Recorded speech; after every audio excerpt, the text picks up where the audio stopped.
notáveis, sejam muito bem-vindos a mais um Notável Cast da IRSA, diretamente da IRSA 2024. Eu estou aqui com meus amigos Antônio Arruda e Igor Conterato. Obrigado, professores, por estarem aqui comigo. Mais do que isso, são amigos de longa data. Inclusive, a gente foi treinar hoje, mas o Igor ele só faz exercício para idosos, o Arruda ele só fez funcional. Eu treinei com você o seu peso. E eu, cara, meti ali as remadas hoje ali. Eu treinei como um bodybuilder, né, cara? É mais o meu formato de treino. Bodybuilder pós 70. Cara, mas ó, é verdade. Eu tô pensando aqui no Ronnie Coleman aí, que inclusive tá aí, cara. Bodybuilder, mas não tá tão bem, né?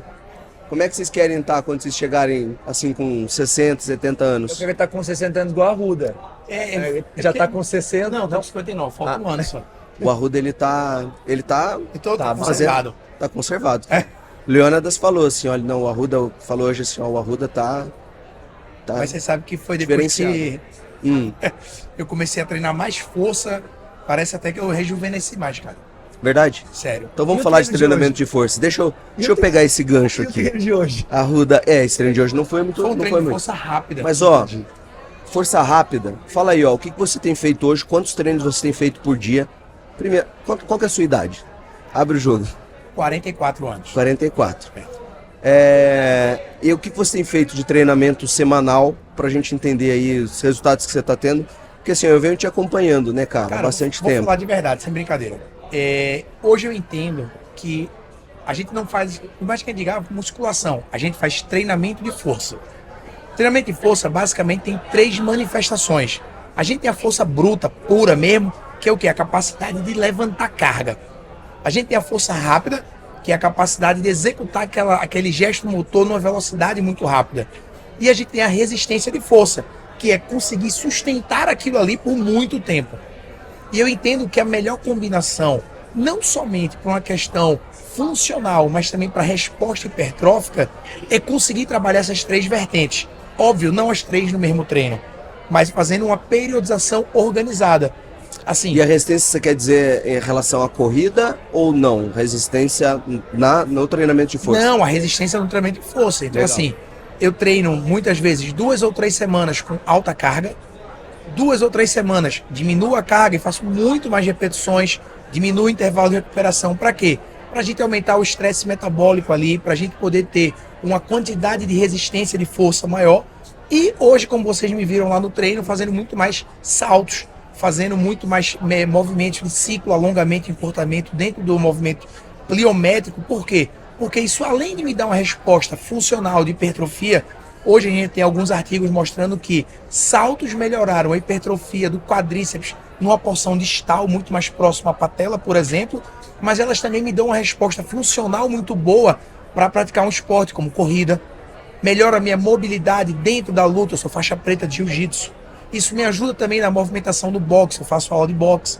Então assim, isso me dá uma capacidade funcional muito boa, mas isso também melhora a minha hipertrofia. Então eu deixo de ver o treinamento hipertrófico de forma engessada. Eu tenho que fazer de série de 8 a 10, com 1 minuto a 1 minuto e meio de intervalo, usando sempre 80, 85% de RM.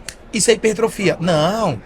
Eu tenho inúmeras formas de treinar resistido para levar a uma resposta hipertrófica. E eu gosto disso, porque eu sinto que essas respostas funcionais me permitem ter uma boa mobilidade, uma boa capacidade cardiorrespiratória. Enfim, eu me sinto muito mais completo. Você treinava mais força antes? Cara, eu só treinava força. E agora você tem mudado um pouco e você tem se sentido melhor. Muito. Não, sem brincadeira, a gente sempre brinca muito, a gente zoa, mas assim, hoje eu gosto muito de praticar corrida.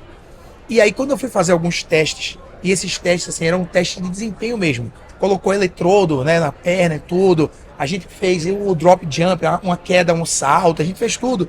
E tudo deu assim, eu fiz dinamômetro isocinético e tal, e tudo dava assim, força muito grande de quadríceps, força muito grande de posterior, equilíbrio entre quadríceps e posterior, tava tudo excelente. A única coisa que dava dando ruim era, eu tinha uma baixa capacidade, uma taxa de produção de força, que indica uma baixa potência. Então o cara falou assim, ó, você quer ter uma entrada mais explosiva numa entrada de queda no jiu-jitsu? Você quer correr melhor? Você quer saltar maior? Você quer saltar mais alto? Você precisa ter uma taxa de produção de força maior. Então você precisa começar a treinar potência. Você estava forte, mas estava lento. Bem dizer isso. Deixa eu fazer uma relação muito bacana. Em 2011, foi publicado um artigo aqui no Brasil, inclusive, com idosos, onde eles viram idosos que treinavam força e idosos que treinavam potência. E os idosos que treinavam potência tiveram o mesmo resultado de aumento de força, idosos ativos, sem ser musculação, mas idosos ativos. Quando treinavam potência, o grupo teve a mesma resposta de ganho de força do que o grupo que treinou força. Mas o grupo que treinou potência teve muito mais resposta de potência do que o grupo que treinou força. E agora novamente, agora sem brincadeira, você é um cara de 44 anos, em processo de envelhecimento. Sim. Quando você começa a treinar há muitos anos, força, a potência fica escondida ali. Exatamente. Então corrobora bem, mesmo que, obviamente, longe de estar lá com 60 anos ainda, mas corrobora com isso. A potência, ela vai gerar potência E pensando força. no idoso, é melhor força ou potência? Depende. Para membros superiores, a gente tem uma forma melhor de trabalhar a força com esses indivíduos. Para membros inferiores, o trabalho de potência, ele é ou força explosiva, ele é mais recomendado. Principalmente porque a gente vai prevenir quedas em pessoas idosas. Porque já que potência eu consigo aumentar força, eu trabalho potência em membros inferiores, porque ele vai ser uma pessoa que vai gerar um ganho de força adequado, mas se em caso de desequilíbrio, ele consegue ter velocidade para colocar outra perna na frente e se estabelecer de novo. E se mesmo assim o desequilíbrio for grande o suficiente de ele não conseguir reestabelecer o equilíbrio, ele tem força suficiente nos membros superiores para absorver o impacto no chão. Cara, e se você for elencar os 3 melhores exercícios para um idoso, então, pensando em membro superior e inferior, qual que você escolheria? 3. Para idosos, se eu for elencar 3 exercícios para membros inferiores, exercícios que vão trabalhar tibial anterior, exercícios que vão trabalhar quadríceps e exercícios que vai trabalhar dorsoflexão de tornozelo. Os 3. Professor, quais exercícios? Trabalhe exercícios nesses grupamentos musculares. Melhorar a dorsiflexão do tornozelo para ele não tropeçar em qualquer degrauzinho pequeno. Também. Melhorar o tibial anterior para justamente ele conseguir fazer essa dorsiflexão. E gerar melhora no comprimento da passada. E melhora no comprimento da passada E o quadríceps. Até para essa potência até do passo e de subir um degrau. Escada, descer escada. Então eu consigo trabalhar dessa forma. E membros superiores, professor? Membro superior não tem como pensar em outro senão um trabalho completo de core e cadeia posterior. Professor, e peitoral? Trabalho. Mas prioritariamente cadeia posterior, porque cifose torácica gera desequilíbrio nessa pessoa também, e isso acontece no envelhecimento, principalmente porque a gente tem musculaturas e obviamente vocês são muito mais, tem muito mais propriedade em falar sobre biomecânica aqui, mas a gente vai trabalhar estruturas onde na cifose torácica está relacionado com músculos que são músculos estabilizadores, músculos prioritariamente de fibras de contração lenta, né? Porque eles precisam ficar ali em contração e estabilizando o tempo todo. Então eu preciso trabalhar principalmente cadeia posterior e core dessas pessoas idosas. E falando do core, óbvio que não é só isso, mas o core também vai ajudar numa coisa que a gente começa a pensar no aspecto social desse indivíduo idoso, que é a incontinência urinária. Então, um core mais forte, não é só o core, é assoalho pélvico e tudo mais, mas o core mais forte vai diminuir a chance desse indivíduo ter escape de xixi no processo de envelhecimento. Cara, e falando nessa região do quadril, assoalho pélvico, glúteo, né, que não envolve, né, é engraçado que o profissional muitas vezes ele tem falado isso pra mim, né, eu trabalho assoalho pélvico, eu trabalho glúteo, eu faço uma elevação pélvica, eu trabalho uma cadeira abdutora ou até adutora, enfim. Lembre-se que são músculos assim, que estão próximos, mas são músculos diferentes. Não dá para você trabalhar, para você trabalhar assoalho pélvico é um trabalho específico. Não é que você está fazendo um agachamento que você está trabalhando assoalho pélvico. A gente tem que lembrar disso.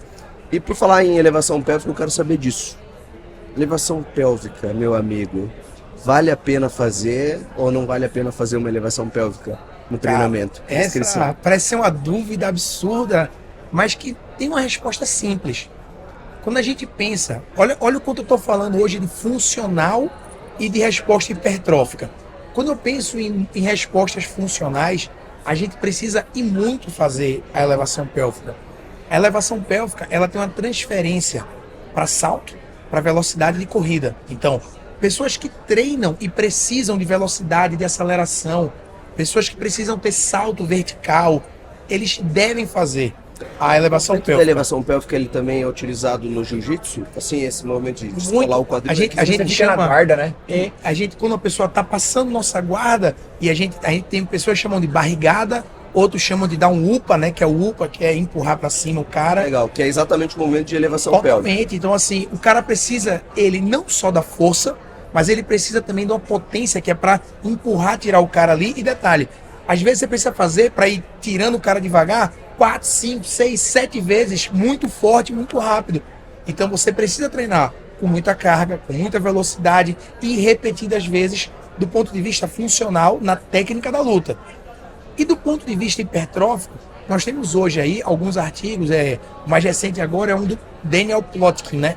E aí eles viram que o cara hipertrofiou o glúteo igual fazendo na elevação pélvica e fazendo no agachamento. Daí você pensa, Em pessoas destreinadas, né? e daí Importante a gente falar. e aí você pensa assim, então resolveu, né, Arruda? Eu coloco para fazer o agachamento e tá tudo certo. Só que aí eu te pergunto uma coisa. Eu tenho uma cliente minha, personal trainer, que ela não consegue ter uma boa descida, uma boa flexão do joelho, porque ela tem um pouco de artrose ali, então ela não consegue. Se ela não tem aquela quebra da paralela, ela não tem uma boa atividade do glúteo. Aí eu pergunto, eu vou colocar então o que para ela trabalhar o glúteo dela muito bem? Elevação pélvica. Se eu tenho uma Precisa pessoa... isolar um pouco mais, né? Percebe? Thiago, Então assim... o Thiago Fukuda estava aqui há pouco tempo e ele falou exatamente isso, ângulos de proteção para o joelho.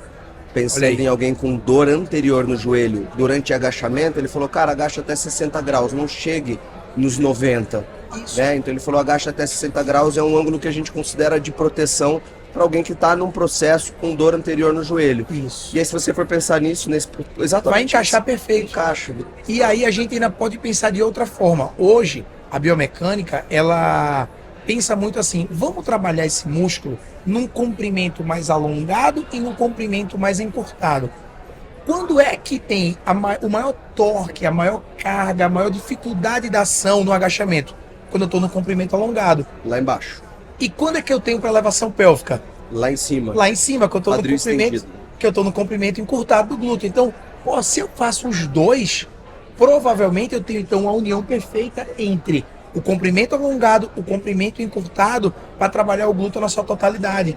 Então, além de pessoas com restrições ortopédicas podem se beneficiar do uso da elevação pélvica, eu tenho um trabalho mais completo e eu tenho também a transferência direta para a prática esportiva do desempenho e performance no uso da elevação pélvica. Então, para mim é sem sentido essa discussão de faço ou não faço. O que é melhor? Se eu faço um, então eu tenho que deixar de fazer o outro. Para mim é muito sem sentido essa discussão. Cara, você viu meu livro novo? Meu mais novo? Que tá ali? Não, eu tô esperando ganhar. Tô esperando. Vou mandar alguém trazer agora aqui. Eu tenho. Chama eu O Livro tenho, dos Glúteos. Eu ganhei. É? E ele é um livro que eu escrevi junto com o Jerônimo Milo, que é um argentino. E uma parte um capítulo que eu escrevi foi essa diferença entre elevação pélvica e agachamento. E é fantástico isso que você está falando, que a gente observa isso, né? E eu, particularmente, eu acredito que em pessoas treinadas, o agachamento ele vai ser mais hipertrófico para glúteos do que a elevação pélvica. Apesar de não ter esse dado, né? Eu só acredito, né, nessa hipótese, né? Se eu fosse estudar hoje isso, a minha hipótese seria essa, né? Mas eu não excluo, não faz sentido excluir, não é ou esse ou esse. Exato. É os dois. Vocês não acham que tem um outro ponto interessante para a gente observar? Normalmente, trabalhos onde a gente vai trabalhar, onde a gente vai pensar em ganho de massa muscular, esse trabalho precisa ter um volume maior, certo? Então vamos pensar dentro de uma academia, porque muitas vezes a gente fala de pesquisa e a gente esquece o que é o real dentro de uma academia. O ideal, né? Às vezes ele não é o real. Eu preciso de um volume maior. E aí o que eu faço? Eu preciso trabalhar 7, 8, 9 séries às vezes para ter esse aumento de ganho de massa muscular nessa região. Eu vou chegar numas 5 horas da tarde, 7 horas da noite, 6 horas da tarde, dentro de uma academia com meu aluno de personal, eu vou falar assim, Elevação pélvica não serve. Então você vai fazer 8 séries de agachamento. Personal, se você faz isso, tu é um cara odiado por todos os outros personagens da academia. Porque você parou um aparelho durante 8 séries para fazer, porque você precisa aumentar o volume. Então, eu confesso que eu fico distante dessa discussão, porque eu não consigo entender uma discussão que é base. O exercício não é errado. A questão é para quem e por quê. E é essa questão, porque muitas vezes parece que a pessoa não quer pensar no para quem e no porquê. Ele só quer uma receita, faça ou não faça. Cara. É muito pequeno uma discussão. E aí, só para trazer uma coisa importantíssima do que você falou, o André te perguntando e eu aqui pensando, cara, 1 ano atrás, eu tava indo pra academia para fazer 3 exercícios. Para fazer 3 exercícios. Ah, não, mas por quê? Porque eu queria ir. Porque o meu objetivo era ir pra academia. Já leu o mini hábito? Exato. Já leu o mini hábito? E depois disso... Não li não, eu só vi Ou as pessoas comentando. Hábitos atômicos. E depois disso a gente também. aumenta Exatamente. o volume. Então, olha o quanto é complexo. É muito mais do que só, não faz ou faz. A questão é, para quem eu, lá atrás, que eu comecei a fazer 3 exercícios, eu não ia fazer elevação pélvica. Isso. Eu tô conversando com a Ruda falou assim, eu falei, pô, Ruda, eu não tô conseguindo baixar mais o percentual. A Ruda falou assim, pensa que se você baixar, você vai saltar mais. Eu falei, pô, peraí, mas não é só isso. Eu preciso de exercício específico para saltar mais. Jogo vôlei. A elevação pélvica entra. Mas até então não entrava. E não é porque tá errado. A questão é, pra quê? Pra quê? Cara, por quê? Eu fico pensando assim hoje. Quando a gente fala no contexto de hipertrofia, é uma coisa muito óbvia que a gente tenta usar o máximo possível de uma excursão muscular, de uma amplitude de movimento, tentando gerar o maior padrão de dano ao tecido, de estresse metabólico, de estresse mecânico. Só que quando eu entro num parâmetro, cara, eu quero melhorar a potência daquele cara. Uma amplitude tão completa atrapalha a melhora da potência. Então, eu vou fazer sistemas de repetição parcial, não pensando em hipertrofia, mas pensando em melhora funcional, de uma potência, por exemplo. Então, eu vou trabalhar um half squat, né, um agachamento parcial, ou um box squat. Eu sento na caixa e eu trabalho com 60, 80 graus de amplitude, eu consigo pôr mais carga e me movimento mais rápido. Então, para pessoas que querem melhorar o salto, igual ele falou aqui no voleibol, é um excelente exercício. Só que o engraçado é que às vezes a gente chega na academia e vê uma pessoa saindo do banco um pouco mais elevado e fazendo e fala, porra, por que não põe mais peso e faz completo? Aí sempre que alguém vem falar uma coisa assim na academia, fala, Ruda, por que ali? Aí eu falo, você tem que ir lá e perguntar pro cara, meu irmão. Porque às vezes a gente acha aquilo ali meio esdrúxulo, meio maluco, mas o cara talvez tenha uma excelente razão pelo que ele está fazendo aquilo. Para estar fazendo aquilo ali. Como a gente falou agora dos agachamentos, né? Pensando perdão, em agachamento parcial. Se a gente for pensar em menisco, se a gente for pensar em dor anterior no joelho, se a gente for pensar no trabalho de potência, como você acabou de falar agora, cara, são tantas possibilidades para a gente fazer um agachamento parcial, né? Não é uma necessidade de fazer um agachamento profundo, né? Agora eu quero entrar num contexto aqui. Igor Conterato, você foi hipertenso, é isso? Na verdade, eu tive um problema cardíaco, né? Problema cardíaco. Eu me infartei em 2019. Você não tinha hipertensão? Em novembro de 2019. Não. E em virtude de estresse, tava com 104 quilos na época. Era coordenador de curso. Inclusive, se você faz faculdade e está assistindo esse vídeo, abrace o seu coordenador de curso. Porque é um estresse que é monstruoso. E eu morava em Salvador e aí eu já trabalhava com grupos especiais. E na ocasião eu sabia de tudo o que estava acontecendo comigo. E eu fui pro hospital pensando, ironia não, pelo amor de Deus. Eu trabalho com hipertenso, eu não posso morrer. Mas não foi... foi um susto, né? Mas foi no feriado de 15 de novembro de 2019. No feriado ainda. Agora, por que eu te perguntei essa questão da hipertensão? Porque é igual na musculação para pessoas sem um problema diagnosticado, a hipertensão ela tem estágios diferentes. Sim. E às vezes a gente fala assim, o hipertenso, como se o hipertenso fosse apenas o cara que tem a hipertensão de 14/9, mas ele tem o hipertenso de 21/13. 11, 21/12. Isso. 13. Perfeito. Então são coisas diferentes, né? Então a gente às vezes tá colocando tudo no mesmo saco, né, cara? Tipo assim, agachamento, tilt pélvico é um movimento natural. Eu também acho que é um movimento natural, mas quanto de carga você tá colocando nas suas costas, quantas repetições você tá fazendo, será que vale a pena ou não, né? Então assim, a gente tá tentando colocar tudo no mesmo saco e isso tá até me irritando às vezes na rede social. Até um pouco dos caras estão falando assim, o básico funciona. Cara, eu sei que o básico funciona. Só que se o básico funcionasse para todo mundo, a gente não teria só 5% da população nas academias. Será que a gente precisa acrescentar alguma outra coisa? Né? Mas voltando aqui, olha, já vamos chegar nesse assunto. Voltando na questão do hipertenso,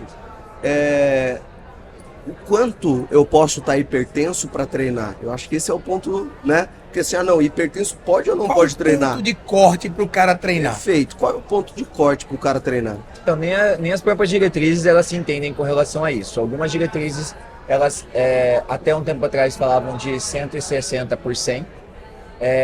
Aí a gente tem outra diretriz que fala de 180 por 100. E o que eu digo defina treinar.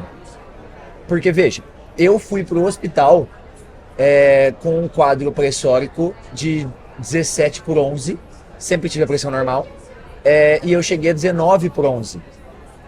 E eu tava vendo estrela, eu tava com a nuca dura e eu vomitei. Então foram todos os sintomas clássicos de um infarto.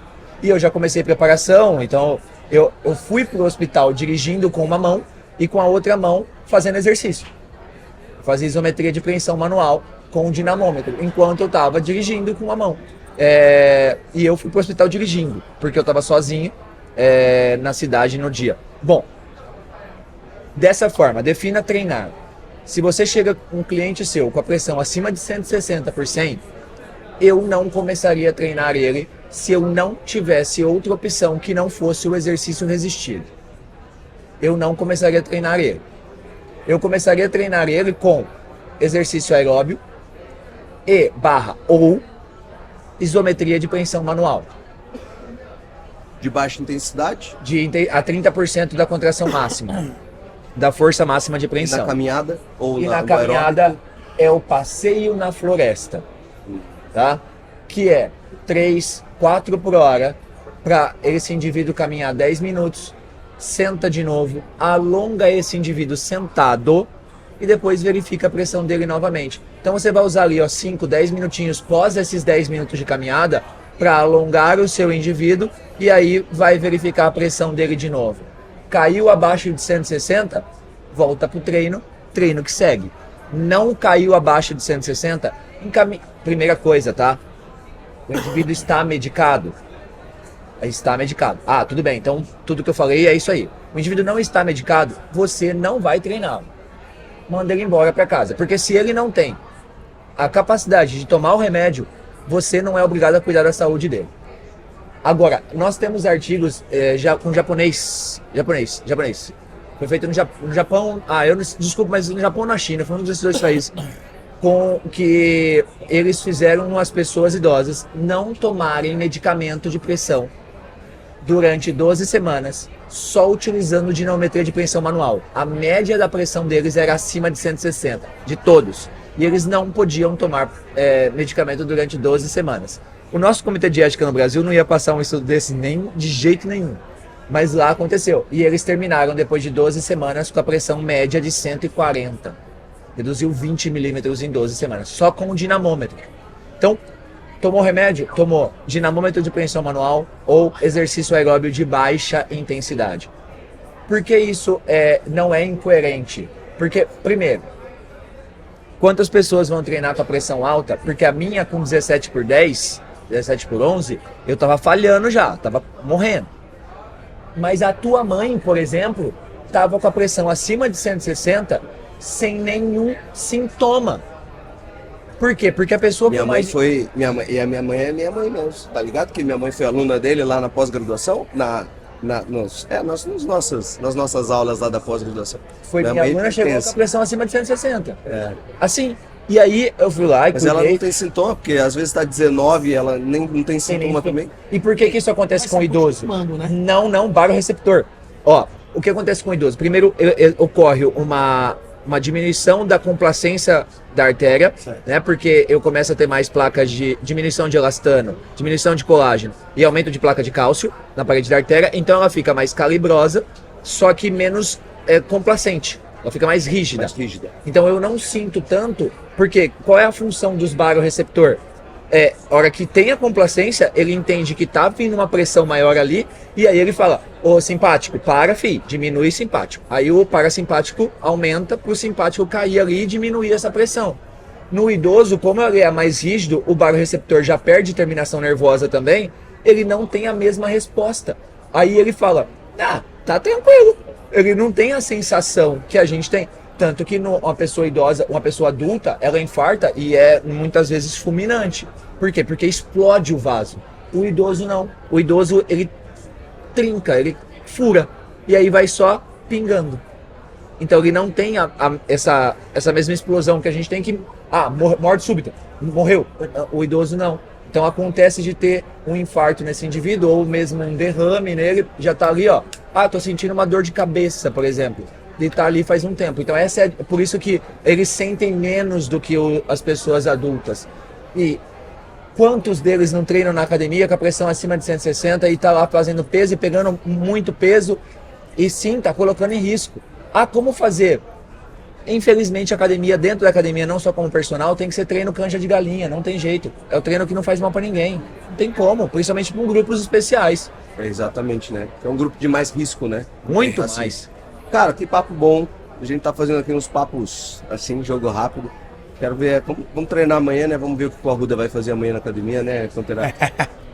Amanhã eu vou treinar com a eu Arruda. quero ver se ele vai fazer elevação pélvica amanhã, então, cara. Vou colocar lá na cartinha Amanhã lá. meu treino é corrida, galera. Por isso que Corrida? quer treinar comigo. Puta, Quero não, ver se ele vai. 24 quilômetros, ele falou que ia correr amanhã. Está sendo 4 para 4 e 4 e 10, 4 e 4 15. e 10. Olha isso. É, um pace ali, ok. Eu vou dizer assim.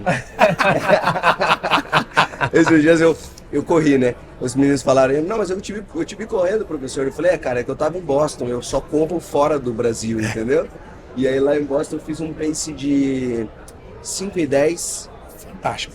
Fantástico? Eu acho. Obrigado, professor. Sem treinar, né? Sem treinar um pace acho de 5 e ótimo. 10 para 5 Fantástico. quilômetros. Tá bom? Sabe o que é? Não, assim, a gente tá normalizando algo que não é normal. Um pace de 5, a gente tá falando do cara que corre a 12 km por hora. Não é todo mundo que chega numa esteira ali, ó, 12 por hora e passa 40, 50 minutos, não. A gente tá normalizando algo que não é normal. Não é. É difícil. Você chega pra uma pessoa hoje, é porque assim, queira ou não queira, nós temos uma atleticidade inerente a muitos anos de prática de exercício. Mas se você pega uma pessoa que tá ali saindo do zero, o cara que tá sedentário há anos, cara, esse cara ele corre a 8,5, 9,5 na esteira, 15 minutos, 20, ele tá se acabando, velho. Então assim, quando a gente para e fala, pô, eu não tô conseguindo botar um pace abaixo de 5, calma, velho, 5 é bom pra caceta. Curte esse momento, assim, se vangloria de algo grandioso, porque é um bom pace. É um excelente pace. Fechou. Mas eu vou Vai dar trabalhar pra melhorar, agora, hein? conseguir te acompanhar, hein? Vai dar pra melhorar. Mas vou trabalhar Vai no correr risco de acompanhar. 24 km amanhã. Eu tô de Mas, boa, mas nem me amanhã é chama. pace light, amanhã é 4,50 de pace. Poxa, vamos ver se isso é verdade, notáveis. Fiquem de olho aí nas redes sociais do Arruda pra ver se esse pace dele tá melhorando ou não. Fechado? Fechado. Valeu, galera. Obrigado mais uma vez. Professor Antônio Arruda, professor Igor Conterato aqui com a gente. Obrigado, notáveis. Nos encontramos nos próximos Notável Casts aqui nos nossos podcasts. Valeu, um abraço e até mais.